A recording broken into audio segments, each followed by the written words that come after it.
ఇది అన్నిట్లోనూ దైవత్వాన్ని చూసేటువంటి ఒక అద్భుతమైన ఒక దృష్టి ఉంది చూడండి.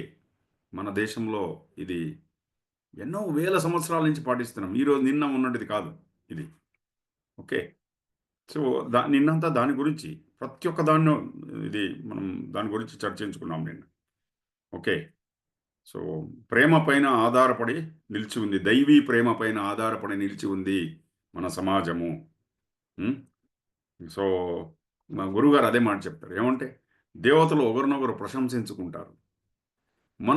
మనుష్యులు, మానవులు శాంతిగా ఉంటారు. సరళ సాధారణంగా జీవిస్తూ ఉంటారు. అయితే రాక్షసులు ఒకరినొకరు తిట్టుకుంటూ, కొట్టుకుంటూ ఉంటారు. ఓకే. సో, ఆహ్, ప్రేమ యొక్క లక్షణం ఏమంటే పూజించడము, ఆరాధించడము కదా! సో, పూజ గురించి కూడా నిన్నంతా చెప్పారు గురువుగారు. పూజ అంటే ఏమిటి? అన్నీ చెప్పుకుంటూ వచ్చారు. ఎందుకంటే దేవుడే మనల్ని పూజిస్తున్నాడు ప్రతిరోజు. మనం అనుకుంటున్నాం మనము దేవుడిని పూజిస్తున్నామని. దేవుడు మనల్ని పూజిస్తున్నాడని చెప్తున్నారు గురుగారు. ఎలాగా? ఆయన మనకు వర్షం కురిపిస్తున్నాడు. నీళ్ళు ఇస్తున్నాడు ఆయన. ఇన్ని రకరకాలైన ధాన్యాలు ఇచ్చాడు మనకు. రకరకాలైన పూలు ఇచ్చాడు. రకరకాలైన పళ్ళు ఇచ్చాడు దేవుడు. ఏమి ఇవ్వలేదు. అన్నీ ఇచ్చాడు మనకు. మనము దాన్ని వెనక్కిచ్చేటువంటి ఒక ఏమది? ఒక దాన్నేమంటారు? దేవుడికిచ్చేటు ఇప్పుడు మన ఇంట్లో చిన్న పిల్లలు వాళ్ళు అక్కడే కూర్చొని, "అమ్మా, నాన్న ఇక్కడ కూర్చోండి మీకు దోసెలు చేసిస్తామని" వాళ్ళకి చిన్న పోయి, అదొక చిన్న అదన్నీ పెట్టుకుంటారు కదా! దోసెలు చేసి మనకిచ్చినట్టు మనం తిన్నట్టు యాక్టింగ్ చేస్తాం కదా! అలా మనం చేస్తున్నాం. ఆల్రెడీ ఇచ్చిన దాన్ని మనం వెనక్కిస్తున్నాం. దేవుడు నీళ్ళు ఇచ్చాడో మనం అర్ఘ్యమో, పాద్యమో ఇస్తున్నాం. పూలు ఇచ్చాడో మళ్ళీ పూలు వెనక్కిస్తున్నాం. ధాన్యం ఇచ్చాడో మనం నైవేద్యం పెడుతున్నాం దేవుడికి. సూర్య చంద్రుల్ని ఆరతిగా తీస్తున్నాడు పొద్దున్నే, సాయంత్రం మనల్ని, రాత్రి అంతా. దాన్ని మనము కర్పూరం పెట్టి ఆరతి చేసి దేవునికి తీస్తున్నాం మనము. కొన్ని సమాజాల్లో ఆరాధించడము, పూజించడం అనేది వాళ్ళు ఖండిస్తారు. వేరే మన పాశ్చిమాత్య దేశాల్లో. బట్ మన దేశంలో పూజించడం అనేది సంవత్సరం ప్రతిరోజు ఏదో ఒకటి జరుగుతూ ఉంటుంది. అందుకే మనం ఎక్కువగా సైకాలజిస్ట్ దగ్గర పోవట్లేదు మన దేశంలో. డిప్రెషన్‌కి పోరు. ఎందుకంటే ఏదో ఒక ఆరాధన, ఏదో ఒక పూజ, ఏదో ఒక దీంట్లో పాల్గొంటాం. మనస్సుని బయట చూడండి, దట్ ఈస్ ఈ మనస్సు అనే దాన్ని బయట ఎలా తీసుకురావాలి? మనస్సుని ఎప్పుడు ఉత్సాహంగా పెట్టుకోవాలనేది మన సిస్టమ్‌లోనే ఉంది. మన భారతదేశం, మన సనాతన ధర్మంలో ఉందన్నమాట. అర్థమవుతుంది కదా! ఇంకొక ప్రేమ గురించి చెప్తున్నారు ఇక్కడ. ఇంకో రకమైన ప్రేమ. ఓకే. అంటే దాని గురించి ప్రశంసించడం. ఇప్పుడు ఇంట్లో చిన్న పాప ఒకటి పుట్టిందనుకోండి. ఇంకా దానికి ఒక నెలో, 2 నెలలో అయి ఉంటుంది. ఇంట్లో ఉన్న అమ్మ, నాన్నమ్మలు, అమ్మమ్మలు వాళ్ళందరూ, అవ్వ, తాతలు వీళ్ళందరూ ఆ పాపను చూడడము. ఓహ్! ఆ పాప నా గురించి చూసింది. నన్ను గుర్తుపట్టింది. నేను ఈరోజు ఈ చీర కట్టుకున్నా. నా గురించి నవ్వింది. నన్ను ఏమి ఇట్లా ఇది చాలా ఒక్కొక్కసారి ఇమ్మెచ్యూర్‌గా అనిపిస్తది. అయితే ఆ పాప గురించి చెప్పుకోవడం. నా వైపు చూసింది. ఆ! వాళ్ళదే ఇమాజినేషన్‌లో ఉండిపోతారు ఇంట్లో. వాళ్ళు ఇమాజినేషన్‌లో ఉండిపోతారు. ఓకే. మనం చాలామంది ఇంటికి వెళితే వాళ్ళ అమ్మానాన్నలు వాళ్ళ పిల్లల గురించి చెప్పుకుంటారు. వినేవాడు వింటున్నాడో లేదో వానికి పిచ్చెక్కిపోతుంటుంది. బోర్ కొట్టేస్తుంది. అయినా కూడా మా అబ్బాయి ఉన్నాడు చూడండి. మా అమ్మాయి ఉంది చూడండి. నేను ఓం నమః ఊహించలేమండి. ఏమి? వినేవాడికి పిచ్చెక్కిపోతుంది. అయినా కూడా ఆహ్, వాళ్ళు ఎంత బోర్ కొట్టినా కూడా వాళ్ళు చెప్పడం మానరు. హ్మ్. సో, ప్రపంచంలో వాళ్ళ పిల్లలే బెస్ట్ అని చెప్తారు. ఇది ఇంకొక రకమైన ప్రేమ. ఈ ప్రపంచంలో నా మా పిల్లలంటి మేధస్సు కలిగిన వాళ్ళు, బుద్ధివంతులు ఇంకొకరు లేదని చెప్తారు. ఆ! సో, అది అనిపిస్తది. ప్రతి ఒక్క పేరెంట్‌కే అనిపిస్తదిలా. ప్రతి ఒక్క ఇంట్లో అవ్వలు, తాతలు అందరూ ఉంటారు గదా! వాళ్ళందరికీ అనిపిస్తది. మా మనవళ్ళు the best. My children are the best అని అనిపిస్తది. దీనికేం చెప్తున్నారంటే, కథాదిశ్వితి గార్గ్యః. వాళ్ళ గురించి కథలుగా చెప్పుకోవడము. ప్రేమ ఉన్నప్పుడు కథలు కథలుగా చెప్పుకుంటాము. అది మనం చేస్తామనమాట. నెక్స్ట్ వచ్చి ఆత్మరతి అవిరోధేన ఇతిశాని. మీరు చూడండి గురువుగారు కొన్ని లాస్ట్ చాప్టర్‌లో సూత్రాలన్నీ చెప్పి కొద్దిగా దానికి డిస్క్రిప్షన్ ఇస్తున్నారు. ఆ తర్వాత నెక్స్ట్ చాప్టర్‌లో దాన్ని ఇంకాస్త విశదంగా చెప్తున్నారు. కదా! చూడండి ఇంకాస్త విశాలంగా ఒక్కొక్క సూత్రాన్ని ఈజ్ ఎక్స్‌పాండింగ్ ఇట్. ఆత్మరతి అవిరోధేన ఇది శాండిల్యః. శాండిల్య మహర్షి అంటే ఏమి? ఏ రూల్స్ లేదు. ఉండే రూల్స్ అన్నీ బ్రేక్ చేయడం అని చెప్తున్నారు గురువుగారు. ఇక్కడ ఏ రూలు లేదు ఇక్కడ. అంటే మనదే ఒక నియమాన్ని రూపించుకోవడము భక్తిలో. అంటే ప్రాపంచంలో కాదు. ప్రపంచంలో అన్ని రూల్స్ ఫాలో చేయాలి. ఏ రూలు లేదని అనుకోకండి. భక్తిలో ఉన్నప్పుడు ఇప్పుడు కొంతమంది భక్తి ప్రతి ఒక్కరు వాళ్ళదే అయిన ఒక త్రోవలో వెళ్తుంటారు భక్తి చేసే దాంట్లో. దైవీ ప్రేమలో they create their own road. వాళ్ళది ఒక చేస్తూ ఉంటారు. ఎలాగంటే మన దేశంలో కొన్ని కొన్ని సిటీల్లో ట్రాఫిక్కే లేదు. ఏమో గ్రీన్ ఒక రాంగ్ రూట్‌లోనో పోతుంటారు. ఇటువైపు వస్తుంటారు. అక్కడ ఏ రూల్స్ పనిచేయదు. అలాగా చెప్తున్నారు గురువుగారు. అంటే ఎటువంటి సంఘర్షణ లేకుండా మన ఆత్మలో ఏకమైపోవడము. మనకి జనరల్లీ మన దేశంలో ఎలాగంటే ఇంకో గురించి చెప్తున్నారు. ఆర్ యూ ఆల్ విత్ మీ? వింటున్నారా? యాహ్! సో, మన జీవితంలో ఎప్పుడైనా సంతోషం వచ్చిందనుకోండి. ఓహ్! ఈ సంతోషం నాకు రాకూడదే. నాకు మంచిగా అనిపించకూడదే. నన్ను నేను ప్రశంసించుకోకూడదు అని ఉంటుంది మనకు. ఎవరైనా ప్రశంసించారనుకోండి. అప్పుడు కాస్త వికసన కలుగుతుంది లోపల. అది కలిగిన వెంటనే ఓహ్! ఇది అహంకారాన్ని పెంపొందిస్తుంది. ఇంకోరు ప్రశంసించిన అటువంటిదేం లేదులెండి. మీరేదో మీకు ప్రేమ ఎక్కువ నా పైన చాలా ఎక్కువగా చెప్తున్నారు. దాన్ని అక్కడే ఆపేస్తాం మనం. సో, ఇటువంటి సంఘర్షణలో మన లోపలున్న చైతన్యాన్ని లోపల ఇచ్చేస్తుంది దానిపైన దబావ్ అవుతుందనమాట. అలాగే మనల్ని మనం తిట్టుకోవడం, ఆత్మనింద. ఇది ఈ అధ్యాత్మ పథంలో ఇది ఉండకూడదని చెప్తారు. ఇప్పుడు మనల్ని మనం తిట్టుకుంటే మన ఆత్మ వైపు దగ్గరగా వెళ్ళగలమా? వెళ్ళలేం మనం. ఎవరైనా మనల్ని తిడితే వాళ్ళ దగ్గరికి పోతామా మనం? మన గురించి చెడుగా మాట్లాడారనుకోండి. ఒక్క నెగెటివ్ పాయింట్ మన గురించి చెప్పారనుకోండి, వాళ్ళు ఎవరితో ఇంక వాళ్ళు మాట్లాడుకుంటున్నారు ఫోన్‌లో. వీళ్ళు ఇటువంటి వాళ్ళని వాళ్ళు చెప్పి, వాళ్ళు మనకు చెప్తే, ఆ మనిషిని 15 రోజులు మాట్లాడము. లేకపోతే ఫోన్ ఎదురుగా వస్తే స్మైల్ కూడా ఇవ్వము మనం. అటువంటిది ఇంకొకరు మనల్ని ఏమన్నా చెడుగా మాట్లాడితే వాళ్ళ దగ్గరికి పోమే. మనల్ని మనం తిట్టుకుంటే గురుగారు అదే అంటున్నారు. మన ఆత్మనింద చేసుకుంటే మన దగ్గరగా మనం వెళ్ళగలమా? మనకు లోతుగా మన లోపలికి మనం వెళ్ళలేము. ఆ! మనం ఇక్కడ మన దేశంలో ఎన్నో అరేంజ్‌మెంట్స్ చేసుకున్నాం. ఏమంటే మనల్ని మనం చెడుగా అనుకోవడం. మనల్ని మనము తిట్టుకుంటూ ఉండడం. ఎంత ఒక ఇది గిల్ట్ అంటే మనలో ఒక అపరాధి భావన మన లోపల. మనల్ని మనం పాపాత్ముడు నాలాంటి పాపి ఇంకొకడు లేదు అని అనుకోవడం. ఇది చాలా మూర్ఖత్వం. గురువుగారు అంటున్నారు. మిమ్మల్ని మీరు అధ్యాత్మ పథంలో ఆత్మనింద వద్దు. పరనింద కూడా వద్దు. ఇది 2 ఉంటే ముందుకు వెళ్ళలేము మనము. దైవీ ప్రేమలో, భక్తిలో మనల్ని మనము తిట్టుకునేది వద్దు. నేను పనికిరాని వాడిని. నేను పాపిని నేను. నేనేమిటికి ప్రయోజనం లేని వాడిని.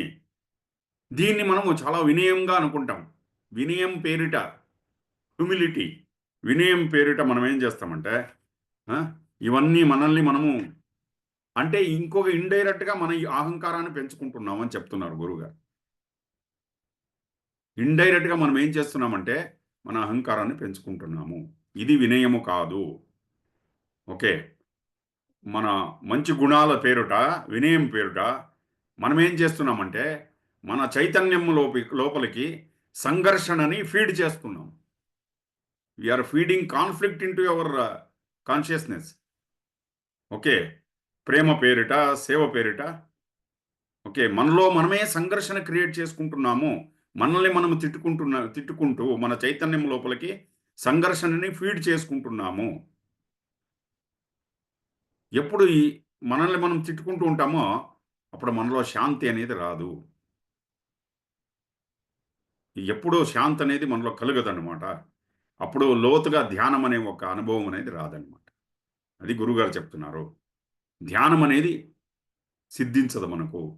అందుకే గురువుగారు చెప్తున్నారు, సెల్ఫ్ బ్లేమ్ ఆత్మనింద. అయితే ఒక్కసారి ఈ దైవీ ప్రేమ మన జీవితంలో వచ్చిందనుకోండి, ఈ ఒక్క వెలుగు ఒక్కసారి ఆ వెలుగు వచ్చిందనుకోండి, ఈ ఈ సంఘర్షణలన్నీ రిజాల్వ్ అయిపోతుంది. అవన్నీ సమాప్తయిపోతుందనమాట. ఇది దైవీ ప్రేమకు ఇంకొక లక్షణం. ఈ సంఘర్షణ అన్నీ పోతుందనమాట. అయినా ఇంకా ఉంది సంఘర్షణ. అప్పుడేం చేయాలి? ఇదంతా వచ్చిన తర్వాత దైవీ ప్రేమ వచ్చిన తర్వాత కూడా సంఘర్షణ ఉంది. అప్పుడేం చేయాలి? అప్పుడు నారద మహర్షి ఇంకొక సొల్యూషన్ ఇస్తారు. ఏం సొల్యూషన్ అంటే, నారదస్తు తదర్పిత అఖిల చరిత తద్విస్మరణే పరం వ్యాకులేతి. నారదస్తు తదర్పిత అఖిల చరిత తద్విస్మరణే పరం వ్యాకులేతి. అప్పుడు దాన్నంతటన ఏమేం కాన్ఫ్లిక్ట్ సంఘర్షణ ఉంది కదా! దాన్నన్నీ సమర్పించండి. గురువుగారికి సమర్పించండి. దేవుడికి సమర్పించండి. గురువుగారు అదే చెప్తారు. సమర్పించడానికి మీది ఏముంది మీ దగ్గర? అన్నీ సరెండర్. మీ మనస్సు తప్ప ఇంకేం లేదు. ఏది మనది కాదు. మనది కానప్పుడు సమర్పించేది ఏముంది అక్కడ? ఒక్క మనస్సు తప్ప, ఆ మనసులో వచ్చేటువంటి సంఘర్షణలో దాన్ని సమర్పించండి. గురుగారు అందుకే నేనొచ్చానని చెప్తారు గురుగారు. గురూజీ ఏం చెప్తున్నారు? నేనందుకే వచ్చాను. మీలో ఉన్న అవగుణాలు, ఆ నెగెటివ్ ఫీలింగ్స్ ఏమున్నాయి? నకారాత్మకత. దాన్ని నాకు సమర్పణ చేయండి. ఎప్పుడు నకారాత్మకమైన నేను మంచివాడిని కాదు, నేను అదంతా ఉన్నాయి కదా! దాన్నన్నీ సమర్పణ చేసేస్తే లోపల నుంచి ఒక్క విశ్రాంతి ఫీలింగ్ ఒకటి కలుగుతుంది. లోతైన ఒక విశ్రాంతి ఫీలింగ్. ఆ స్థితిలో లోతైన ధ్యానంలోకి వెళ్ళిపోతాం మనము. ఆ తర్వాత నకారాత్మక గుణాలకు ఒకటే కాదు. ఒక్కొక్కసారి మన మంచి గుణాలు తెలుసుకొని నేను చాలా స్పెషల్‌లో అని ఫీల్ అవుతాం. అది పర్వాలేదు ఫీల్ అయితే. ఇంకొకరిని దాంతో కంపేర్ చేసుకోవడం. నాకన్నా మంచి నాలో ఉన్న మంచి గుణాలు నీలో లేవు అని చెప్పుకోవడం. అది ఇంకా అహంకారం అది. అది కూడా మన లోపలికి మనల్ని తీసుకెళ్ళలేదు. అదో ఇంకొక చూడండి, అహంకారానికి 2 ఉన్నాయి. ఒకటి నెగెటివ్ పార్ట్ ఆఫ్ ద ఇగో, ఒకటి పాజిటివ్ పార్ట్. ఒకటి మంచి గుణాలు తెలుసుకుంటూ మనల్ని మనం అహంకారంగా ఫీల్ అవ్వడం. ఇంకోటి మనలో ఉన్న అవగుణాలను తెలుసుకుంటూ మనల్ని మనం న్యూనతాభావం. మన గురించి మనకు న్యూనతాభావం. ఇది 2 ఉన్నా దైవీ ప్రేమలో మనం వికసించలేము. అహంకారం అంటే ఏమిటి? పరిమితమైన హద్దులున్న ఒక పరిస్థితి. దైవీ ప్రేమ అనంతమైన ఒక వికసన అది. సో, అందుకు గురువుగారు ఏం చెప్తున్నారంటే, ఎప్పుడు సమర్పణ చేసేస్తామో ఆ అహంకారం నుంచి బయటొచ్చి, మనము అనంతమైన ప్రేమలో ఒకటైపోతాం మనము. హద్దుల్ని మీరి, హద్దుల్ని దాటుకుని, ఈ అనంతమైన ఆకాశంలోకి వెళ్ళిపోవాలి మనము. దాన్నన్నిటిని సమర్పించేయాలి. అది దైవీ ప్రేమ లక్షణము. ధ్యానం చేసేక ముందు కూడా ఇదొక రూల్ అన్నమాట. లేకపోతే ఈ ఈ మోత తలపైన ఈ సూట్‌కేస్ పెట్టుకొని ధ్యానం చేయలేం మనం. అందుకే గురుగారు చెప్తారు. ఆ! ఏం చెప్తున్నారు గురుగారు? తల కిందకి దించినప్పుడు అన్ని హద్దులు కనబడతాయి. అయితే తలెత్తి ఆకాశాన్ని చూస్తే అనంతమైన ఆకాశం కనబడుతుంది. ఆకాశానికి ఏమైనా హద్దులున్నాయా? లేదు. ఆకాశానికి హద్దు లేదు. అలాగే మన లోపల ఉన్న ఆ చైతన్యానికి కూడా హద్దులు లేవు. హ్మ్. ఒకటేమంటే మనం ఆహ్, మట్టిలో నుంచి చైతన్యం వైపు ప్రయాణించడము. శరీరానికి హద్దులున్నాయి. బట్ లోపల ఉన్న చైతన్యానికి హద్దులు లేవు. ఇది మనం తెలుసుకోవాలి. మన లోపల ఉన్న చైతన్యం చూడండి. అది ఆకాశం లాంటిదది. శరీరం ఎక్కడి నుంచి వచ్చింది? పంచభూతాల నుంచి వచ్చింది. పృథివీ, ఆపో, తేజో, వాయురాకాశాల నుంచి వచ్చింది. ఓకే. అయితే లోపల ఉన్న చైతన్యము అది ఆకాశతత్వం అది. శరీరం ఎప్పుడూ మట్టిలో కలిసిపోతుంది. లోపల ఉన్న ఆత్మ ఉంది చూడండి అది బయటెళ్ళిపోతుందనమాట. అది దివ్యమైన ఒక శక్తి లోపలుండేది. సో, అందుకే గురుగారు ఏం చెప్తున్నారు, నారదుడు ఏం చెప్తున్నారు, నారద మహర్షి గురువుగారు ఏం చెప్తున్నారంటే, మన యాక్షన్స్ మనం చేసే పనులన్నీ అందుకే చూడండి కృష్ణార్పణమస్తు. ఏ పని చేసినా, ఓ మంచి పని చేయని కృష్ణార్పణమస్తు. ఏ పని చేసినా కృష్ణార్పణం. ఎందుకు? అన్నీ యాక్షన్స్ అన్నీ మన ఆలోచనల్ని సమర్పణ చేసేయడం. మనలో వచ్చేటువంటి మంచి భావాలు, చెడు భావాలు ఓకే. అన్నీ సమర్పణ ఆ దైవానికి సమర్పణ చేసేయడము. మనలో వచ్చేటువంటి ఇవన్నీ కాంబినేషన్ 2 ఒకటి శరీరము, ఇంకోటి లోపల ఉన్న చైతన్యము. దీని రెండిటిది కాంబినేషన్. ఒక్క శరీరం ఉండగలదా? లేదు. లేకపోతే ఆత్మ మాత్రమే రాగలదా భూమిపైన? లేదు. శరీరము ఉండాలి, ఆత్మ కూడా ఉండాలి. ఆత్మకు దానికి రూపం లేదు. అయితే శరీరం బ్రతికుండాలంటే ఆత్మ దాని లోపల ఉండాలి. శ్వాస ఆడుతూ ఉండాలి. 7 లెవెల్స్ ఆఫ్ ఎగ్జిస్టెన్స్ హ్యాపీనెస్ ప్రోగ్రామ్‌లో చూసాం. చైతన్యము భూమిపైన ఒక శరీరంలోకి రావాలంటే శరీరం ఉండాలి, శ్వాస ఆడుతూ ఉండాలి, మనస్సు ఉండాలి, బుద్ధి ఉండాలి, జ్ఞాపకం. జ్ఞాపకం అంటే ఇప్పుడు జ్ఞాపకం కాదు. ఎన్నో జన్మల జ్ఞాపకాలు ఎత్తుకొస్తుంది అది. ప్రీవియస్ ప్రారబ్ధాన్నంతా ఎత్తుకొస్తుందది. ఏ ఇంట్లో పుట్టాలి అది అహంకారంగా మారుతుంది. మళ్ళీ చైతన్యం. ఓన్లీ చైతన్యం రాగలదా? రాలేదు. శరీర సపోర్ట్ లేకుండా శరీరం సపోర్ట్ లేకుండా చైతన్యం భూమిపైకి రాలేదు. లేకపోతే ఓన్లీ శరీరం ఉంటుందా? ఉండదు. దానికి చైతన్యం లోపల ఉండాలి. దీని రెండిటిని మన యాక్షన్స్‌ని, మనలో వచ్చేటువంటి భావాల్ని అన్నిటిని మనం సమర్పణ చేసే తదర్పిత అఖిల చరిత. ఒక్కొక్కసారి ఏం చేస్తాం? మనలో ఉన్న ఆ చైతన్యాన్ని మర్చిపోతాం మనము. అప్పుడు దుఃఖానికి లోనైపోతాం. ఎందుకంటే మన మన మన ప్రకృతి నుంచి దూరం వెళ్ళిపోతున్నాం మనము. మన ప్రకృతి ఏమి? ప్రేమ. దైవీ ప్రేమ లోపలుండేది. భక్తి అన్నమాట. గురుగారు అదే చెప్తారు. You are made up of love. నువ్వు ప్రేమ నుంచి నిర్మించబడ్డావు. ఎప్పుడు దాన్ని విస్మరిస్తావో తద్విస్మరణే పరం వ్యాకులతేతి. అప్పుడు వ్యాకులములో వెళ్ళిపోతావు. దుఃఖంలోకి వెళ్ళిపోతావు. మళ్ళీ అటువైపు రావడము. అప్పుడేమైపోతుంది? విస్మరించినప్పుడు ఏదో రెస్ట్‌లెస్ లోపల అలజడి, అలజడి ప్రారంభమైపోతుంది. మనస్సు ఎటెటో వెళ్ళిపోతుంది. బ్యాలెన్స్ కోల్పోతాం మనము. మళ్ళీ దైవీ ప్రేమ వైపు రావడము. దైవీ ప్రేమ వైపు రావాలంటే ఏం చేయాలి? రిలాక్స్. రిలాక్స్ అంటే కళ్ళు మూసుకొని పడుకోవడం కాదు. మెడిటేట్. సాధన చూడండి. సుదర్శన క్రియ, నాలెడ్జ్, సత్సంగము, సేవ ఇది మళ్ళీ మనల్ని దైవీ ప్రేమ వైపు తీసుకొస్తుంది. హ్మ్. సో, మనము ఒకటి గురుగారు అదే చెప్తున్నారు. ఎప్పుడైనా నువ్వు బ్యాలెన్స్ కోల్పోయావనుకుంటే, ఎప్పుడైనా నీలో అలజడి ప్రారంభమైందంటే, దైవీ ప్రేమ నుంచి దూరం వెళ్ళిపోయావనుకో. భక్తి నుంచి దూరం వెళ్ళిపోయావు. మళ్ళీ వెనక్కి రా. వెనక్కి ఎలా రావడం? మనకు అందుకే గురువుగారు సాధన, సేవ, సత్సంగం ఇవన్నీ సైలెన్స్ ఇవన్నీ ఎందుకు ఇచ్చారంటే ఇందుకోసం ఇచ్చారు. ప్రేమ అనేది ఏదో కోరికతో అందుకే దానికో వెనక it is not an object of desire అని చెప్తున్నారు. అంటే ఏదో కోరికతో వచ్చేటువంటి వస్తువు కాదు.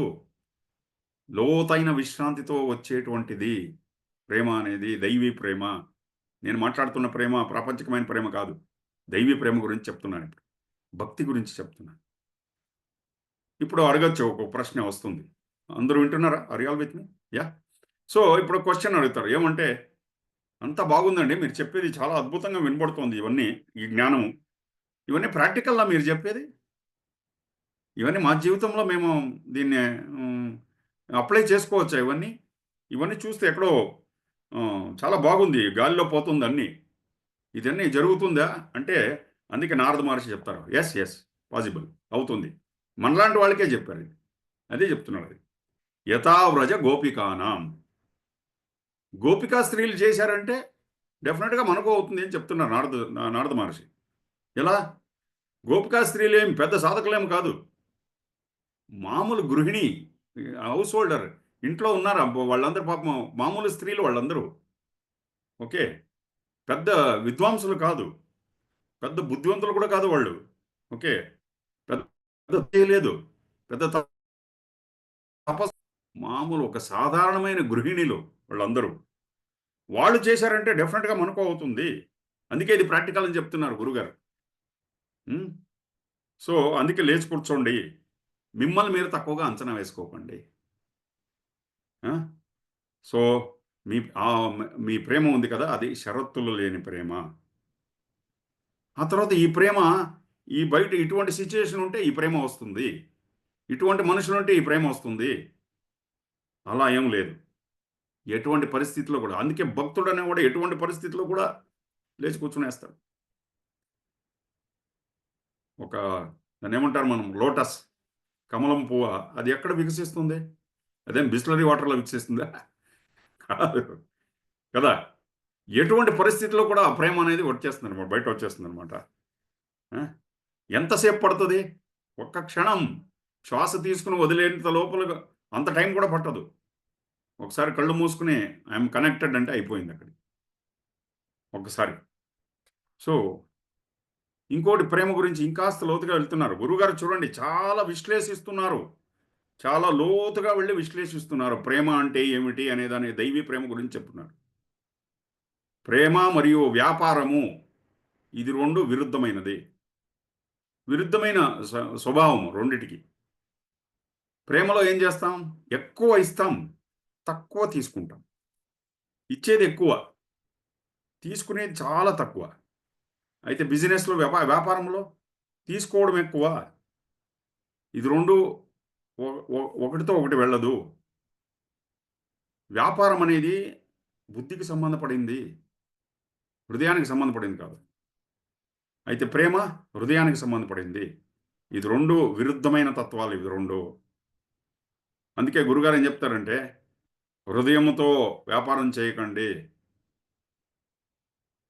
ఓకే. ఆ! తర్వాత తలతో తలతో ప్రేమించడం. కండిషన్ ఇక్కడి నుంచే ప్రేమిస్తే నువ్వు ఇలా ఉండాలి, నువ్వు అలా ఉండాలి. లాజిక్ పనిచేస్తుంది. ప్రేమలో లాజిక్ పనిచేయదు. ఎప్పుడు హృదయముతో బిజినెస్ చేస్తే ఇట్స్ ఎ బిగ్ ఫెయిల్యూర్. తలతో ప్రేమిస్తే అది కూడా పెద్ద ఫెయిల్యూరు. ఏది ఏ స్థలంలో పెట్టాలో ఆ స్థానంలో పెట్టాలి. భోంచేసేటప్పుడు ఫస్ట్ సూప్ తాగుతాం. తర్వాత ఐస్ క్రీమ్ కూడా తింటాం. ఐస్ క్రీము, సూపు 2 కలిపి తింటే ఓం నమ శివాయ రుచి తెలవదు. ఏం తింటున్నావో అని తెలవదు. అది పొట్టలోకెళ్ళి ఏమవుతుందో తెలీదు. కరెక్ట్ అన్నీ పొట్టలోకెళ్తుంది. అయితే ప్రతి ఒక్క దానికి దానిదే ఒక టైమింగ్ ఉంది. సూపులు స్టార్టింగ్‌లో తింటాం. ఐస్ క్రీమ్ చివరిలో తింటాం మనం. అలాగే ప్రేమ యొక్క స్థానాన్ని అది ఎక్కడ పెట్టాలో అక్కడ పెట్టాలి. ఆ గౌరవం అనేది ఎక్కడివ్వాలో అక్కడివ్వాలి. అర్థమవుతుంది కదా! ఆ! సో, ఆ ఒక్క గ్లోరీ, ఆ గ్రేట్‌నెస్, ఆ మహత్యాన్ని మర్చిపోకూడదు. ప్రేమ యొక్క మహత్యాన్ని. ఆ! ఎప్పుడు ప్రేమలో ఉంటే ఒక్కొక్కసారి ప్రాపంచికమైన ప్రేమలో డిమాండింగ్ ఎక్కువైపోతుంది. ఓకే. ఇంకొకరి గురించి ఇది వెనక ఇంతకు ముందు కూడా చూసాం మనం. గురువుగారు దీని గురించి ఏమంటే ఒక్కొక్కసారి అసూయ అనేది పుట్టుకొస్తుంది. కోపం అనేదొస్తుంది. డిమాండ్ అనేదొస్తుంది. ఆ! ఎందుకంటే ఎందుకు ఇలా అవుతుందంటే, ఆ ప్రేమ అనే దానికి ఒక స్థానం ఇవ్వట్లేదు మనము. అందుకోసం ఇలా అవుతుంది. అలాగే ఆ దైవాన్ని ఒక హయ్యర్ పెడెస్టల్‌లో పెడతాం మనం. ఎప్పుడు దైవాన్ని ఆ స్థానంలో పెట్టినప్పుడు మనలో ఒక శరణాగతి కలుగుతుంది. మనలో ఒక సమర్పణా భావం కలుగుతుంది. ఒక షరతులు లేని ప్రేమ కలుగుతుంది. దీన్ని మహాత్యము అంటారు. మహాత్మ్యము అంటారు దీన్ని. హ్మ్. సో, ఇది చెప్పుకుంటూ వస్తున్నారు. ప్రేమ ఎప్పుడుంటుంది? ఈక్వల్ లెవెల్స్‌లో ప్రేమ ఉంటుంది. ప్రాపంచికమైన ప్రేమ ఎలా ఉంటుందంటే, సమంగా ఉండేవాళ్ళ మధ్యలో ప్రేమ ఉంటుంది. హ్మ్. సో, ఇది ఎప్పుడు గురువుతో మనము మహాత్ముడితో ప్రేమించినప్పుడు మనకనిపిస్తుంది. నేను దేవుడితో ఒకటి కాగలనా? ఈ ఈ గురువుతో ఆయన ప్రేమను పొందగలనా నేను? సో, మిమ్మల్ని మీరు డౌట్ చేసుకోకండి. సో, అదే అడ్డంకుగా మారిపోతుంది. హ్మ్. సో, అందుకోసం గురుగారు చెప్తున్నారు. ఎటువంటి డిమాండు ప్రేమలో ఉండకూడదు. హ్మ్. సో, ఇవన్నీ చెప్పుకుంటూ వస్తున్నారు. ఎంతయింది టైం ఎంతయింది? 7:30. హ్మ్. ఓకే. సురేష్ గారు వచ్చారు సార్. వచ్చారా? ఉన్నారు. హ్మ్. ఓం నమః శివాయ. ఇంకొక సూత్రం ఉంది. అందుకే గురువుగారు ఏం చెప్తున్నారంటే, ప్రేమ మరియు ఆహ్, బిజినెస్ రెండిటిని వ్యాపారాన్ని దాని స్థానంలో అది పెట్టాలి. ప్రేమని దైవీ ప్రేమని ఏ స్థానంలో పెట్టాలో, లేకపోతే ఇది వ్యభిచారం అయిపోతుంది అని చెప్తున్నారు. దట్ బికమ్స్ ప్రాస్టిట్యూషన్ లాగా. ఎవరికీ ఏ సుఖము దక్కదు. ఎవరికి ఎటువంటి సుఖం కూడా ఎటువంటి సంతోషం కూడా రాదు. ఓకే. అందుకోసం ఇది వ్యభిచారంలాగా అయిపోతుంది. ప్రేమలో ఏమి తీసుకునేదేమీ లేదు. ఇవ్వడం మాత్రమే. I'm here for you. గురువు దగ్గర పోండి, ఆయన మన దగ్గర ఎప్పుడైనా ఏమన్నా అడుగుతారా? అడగరు. సంతోషంగా ఉన్నావా? ఇంతే అడుగుతారు ఆయన. సంతోషంగా ఉన్నావా? ఆయన సైడ్ నుంచి ఇవ్వడం అంతే. మనము మనం ఇన్స్పైర్ అయ్యి గురువుగారు సేవ చేస్తున్నామే తప్ప, ఆయన ఇది చేయి, అది చేయి అని ఇండివిజువల్‌గా ఏది చెప్పరాయన. నువ్వు బాగున్నావా? మీ ఇంట్లో అందరూ బాగున్నారా? నువ్వు సంతోషంగా ఉన్నావా? ఇది ఓన్లీ గివింగ్. ఇది దైవీ ప్రేమ ఇది. ఓకే.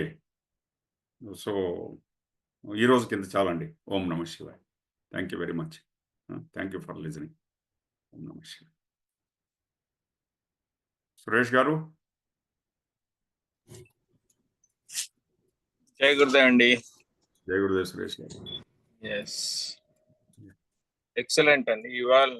ఈరోజు మన హ్యాపీనెస్ ప్రోగ్రామ్ లో పాయింట్స్ బాగా కనెక్ట్ అయ్యాయి. యాక్చువల్ గా చాలా మంది ఫస్ట్ టైం కోర్స్ చేసేటప్పుడు, అది 2-3 సార్లు కోర్స్ చేసేటప్పుడు ఎక్కువ గమనించారు ఈ పాయింట్స్. ఇప్పుడు ఈ రోజు డిస్కస్ చేసిన అన్ని కూడా just part of the happiness program. Like చూడండి, ఇంత అద్భుతంగా ఏ అహంకారం గురించి కానీ సమర్పణ గురించి కానీ ఇంత అద్భుతంగా ఎక్కడ వివరించి ఉండరు. బేసికలీ చూడండి, అహంకారం అంటే మనం అదొక నెగిటివ్ పదం అని అనుకుంటాం జనరలీ. అహంకారం అనేది మన యొక్క అస్తిత్వం అని చెప్పేసి చాలా చోట్ల తెలియదు, చాలా మందికి తెలియదు. అండ్ ఇక్కడ మన దగ్గర చాలా అద్భుతంగా ఎక్స్ప్లెయిన్ చేశారు. లైక్ 2 ఫ్లేవర్స్ ఉన్నాయి అన్నారు అహంకారానికి. పాజిటివ్ అంటే నాకు తెలుసు, నేను చేయగలను, ఇది నా కాన్ఫిడెన్స్, అదొక ధైర్యము, కాన్ఫిడెన్స్ అన్నమాట. నెగిటివ్ వచ్చేసి నేను పలానా వాళ్ళకంటే గొప్ప వాళ్ళని అని అనుకోవడం, అది తీసేయండి అని చెప్పి. సో ఈ 2 కూడా అహంకారానికి ఫ్లేవర్స్ అని చెప్పారు. సో ఇంత క్లియర్ అయిన ఎక్స్ప్లెనేషన్ ఎక్కడ ఏ కోర్సెస్ లో లేదు. చూడండి, నేను ఒక మాట అంటున్నాను, ఎక్కడ ఏ కోర్సెస్ లో లేదని, అది కూడా అహంకారమే, నెగిటివ్ సైడ్. వేరే దగ్గర ఎక్కడ లేదు అని కూడా అనుకోకూడదు. మన దగ్గర ఉంది అని అనుకోవాలి. అది పాజిటివ్ సైడ్ ఆఫ్. అండ్ అట్లానే సమర్పణ గురించి కూడా చాలా అద్భుతంగా వివరించడం జరిగింది మన కోర్సెస్ లో. అండ్ తర్వాత ఈ యాక్చువల్లీ సూత్రాల నుంచే కోర్సెస్ తయారు చేశారు గురువు గారు అనే దానికి ఈ అద్భుతమైన నిదర్శనాలండి ఇవన్నీ. నారద భక్తి సూత్రాల్లో ఇంకా ఇంకా ఎక్కువ వస్తున్నాయి. ప్రతి దగ్గర ఎక్కువ బాగా కనెక్టింగ్ పాయింట్స్ వస్తున్నాయి మన కోర్సెస్ కి. సమర్పణ అనేది ఇక్కడ ఇంత అద్భుతంగా ఈ సూత్రంలో నుంచి వచ్చిందా అనేది ఇవాళ అర్థమవుతుంది నాకు. జనరల్ గా సమర్పణ అంటే మన దగ్గర సరెండర్ ప్రాసెస్ ఉంది చూడండి. నా నెగిటివ్ అన్ని 4 దిక్కుల వైపుకి వదిలేయడం, పాజిటివ్ ఏవైతే పొందామో వాళ్ళందరికీ కూడా కృతజ్ఞతలు తెలపడం, దీన్నే సమర్పణ అని చెప్పి అన్నాం మనం. అది ఇక్కడ క్లియర్ గా ఎక్స్ప్లెనేషన్ వచ్చింది. మనది అనేది పాజిటివ్ లేదు, నెగిటివ్ లేదు, 2 కూడా మనవి కాదు అనే ఒక భావనే సమర్పణ భావన. ఈ ఒక్క పాయింట్ గా మనం ప్రతిసారి క్షణం అవగాహన చేసుకొని ఇంప్లిమెంటేషన్ లోకి వచ్చామనుకోండి, లైఫ్ యూటర్న్ తీసుకొని ఇంకొక వైపు వెళ్తుంది అద్భుతంగా. అండ్ ఇంకో పాయింట్, ఇమ్మీడియట్ పాయింట్ వచ్చింది, ఇవన్నీ మనం ఆచరించగలిగేవేనా చెప్పుకోవడానికి, మాటల్లో చెప్పుకోవడానికి బాగున్నాయి, ఆచరించగలిగేవేనా అని. ఖచ్చితంగా ఆచరించగలిగేవే అని కూడా ఇదే సూత్రంలో ఇక్కడే చెప్పారు. ఇది చాలా అద్భుతమైన పాయింట్ అండి. గోపికలు లేకపోతే కృష్ణుడి, భగవంతుడి చుట్టుపక్కల ఉండే వాళ్ళందరూ చాలా పెద్ద సాధకులు, జ్ఞానంతో అద్భుతంగా పుట్టిన వాళ్ళేం కాదు, పుట్టుకతో వచ్చిన వాళ్ళేం కాదు. ఒక గురువు తోటి అలా నడుస్తూ పోతూ ఉంటే జ్ఞానం ఆటోమేటిక్ గా జ్ఞాన మార్గంలో నడుస్తున్నట్టే లెక్క. సో ఆచరించగలిగినవే చెప్తారు గురువు గారు అని చెప్పి. మిగతా అన్ని ఇప్పుడు మనకేమి చాలా భగవద్గీత శ్లోకాలు ఇవన్నీ బైహార్ట్ చేయమని ఏం చెప్పట్లేదు. ఒక సూత్రం చెప్పి అది ఆచరించు అని చెప్పారు. 5 సూత్రాలు ఫిల్టర్ చేసి మొత్తం. సో అదొక అద్భుతమైన పాయింట్. అండ్ మళ్ళీ చాలా మంది పార్ట్ 1 కోర్స్ లో కూర్చుంటే ఇంకా అద్భుతంగా అర్థమవుతుంది. ఈ సూత్రాలు విన్న తర్వాత హ్యాపీనెస్ ప్రోగ్రామ్ కూర్చొని వింటే ఇంకా చాలా అద్భుతంగా ఉంటుంది. అండ్ ప్రేమ అండ్ వ్యాపారం గురించి కూడా చాలా చాలా చాలా క్లియర్ గా గురుజీ చాలా సందర్భాల్లో కూడా చెప్పారు. అది కూడా ఈ సూత్రం నుంచి వచ్చిందా అనేది ఒక ఆశ్చర్యం. ఎంత అద్భుతం అండి. లైక్ ప్రేమ అనేది హృదయంతో చేయండి, వ్యాపారం అనేది మైండ్ తో బ్రెయిన్ తో చేయండి అని చెప్పేసి. అది చాలా అద్భుతమైన సూత్రం అండి. అండ్ దాని ప్రకారమే నడుస్తుంది మన చుట్టుపక్కల అంతా కూడా. ఆటో క్లీనింగ్ తరఫు నుంచి నడిచేదంతా కూడా that is how it is. ఎవరైతే ఈ రెండింటిని మిక్స్ చేస్తారో లాస్ అయిపోతారు. ప్రేమ లాస్ అయిపోతారు, వ్యాపారము లాస్ అయిపోతారు. ప్రేమ దక్కదు, వ్యాపారము దక్కదు. సో ప్రేమించేటప్పుడేమో హృదయంతో వాళ్ళు ఎలాంటి వాళ్ళు, ఎవరు ఏంటి అని చూడకుండా ప్రేమించడం. వ్యాపారం అంటే ఖచ్చితంగా మనం కొన్నదానికంటే ఎక్కువగా అమ్మితేనే వ్యాపారం, అది లాభం. లేదు నేను కొన్నదానికంటే తక్కువ ఇచ్చేస్తానులేనంటే అది వ్యాపారం అవ్వదు, అది దాన ధర్మం అవుతుంది. అది మళ్ళీ హృదయంతో చేస్తేనే కరెక్ట్. సో వ్యాపారం చేయొచ్చు, ప్రేమించవచ్చు అని చెప్పి ఒక మంచి సూత్రం వచ్చింది ఇక్కడ. చాలా అద్భుతం. Thank you so much. Very good అండి, థ్యాంక్ యూ. యా, సో రేపు పొద్దునే టుమారో మార్నింగ్ విల్ హ్యావ్, రేపు పొద్దునే. సో ఎల్లుండి నుంచి ఒక 4 days ఉండదండి. సో రేపు పొద్దునే కలుద్దాం. ఓం నమః శివాయ. Thank you. Jaya Gurudev. Thank you Suresh గారు, థ్యాంక్ యూ రాణి గారు. ఓం నమః శివాయ. Thank you sir. Thank you.